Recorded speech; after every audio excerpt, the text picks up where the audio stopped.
a Celtic cross tattooed on her neck, a too big to be a diamond stud in his right ear, entertained their fellow passengers by crawling into each other's laps.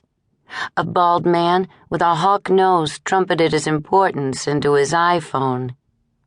Something makes people want to confide in me, no matter how hard I stare at my book. I wish I knew what it was so I could change it. When the businessman abandoned his cell and adjusted the knot in his tie, I had the feeling he was going to start complaining at me, like I was his secretary or his wife. And then just in time, I remembered the quiet car. Really, Teddy, it was like you whispered in my ear, go sit in the quiet car. I shot to my feet as though the engineer had electrified my seat, lurched down the aisle, and found a place among the blessed book readers and stretched out sleepers, where I collapsed and breathed until the pulse stopped throbbing in my ears.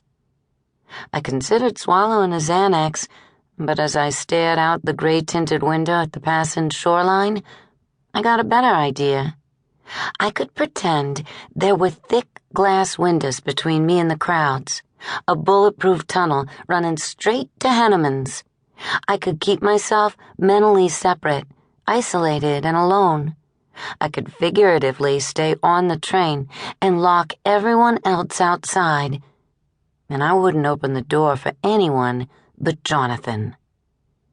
When an elderly woman peered at me over her rimless reading glasses and smiled encouragingly, I let my face go blank, willing her to turn away, to not mistake me for some friend's college-bound daughter in need of a comforting pat. I must have looked desperate, stricken, agonized in spite of my careful preparation. You can't imagine how much time I spent modeling outfits in the mirror, changing my mind about this scarf, that pocketbook, these pants, this sweater, before winding up in a sophisticated version of what you called my uniform. Ink black jeans and a wheat-colored edition of my usual V-neck t-shirt. At the last minute, I added a black suit jacket, because everyone in Manhattan wears one. Simple gold jewelry, a necklace, and a ring. All those wasted hours, and I still screwed up the shoes. I made a mistake and chose the heels you once jokingly termed my power shoes. At the time, I figured I'd take a cab from Penn Station to Henneman's, but I was early. When have I not been early? I roamed the station for 18 minutes, but they kept making scary announcements over the PA. Watch for suspicious persons, abandoned parcels. Don't leave your luggage unattended. The lights were bright and hot, and the air reeked of rotting pizza with a hint of urine underneath. A seedy-looking man focused hollow eyes on my pocketbook, sizing me up for a mugging. So I made the snap decision to walk. I visualized a dot on a map. Me.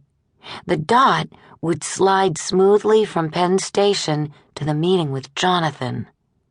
I erected my imaginary tunnel and under its protective shell sped cross town to Fifth Avenue, silently reciting sonnets to counter the boom and thud construction noise, the screech and traffic. Shakespearean iambs moved my feet, and the map dot made steady progress until I reached the corner of Fifth. There, despite the simplicity of the directions, I halted, confused. Right or left?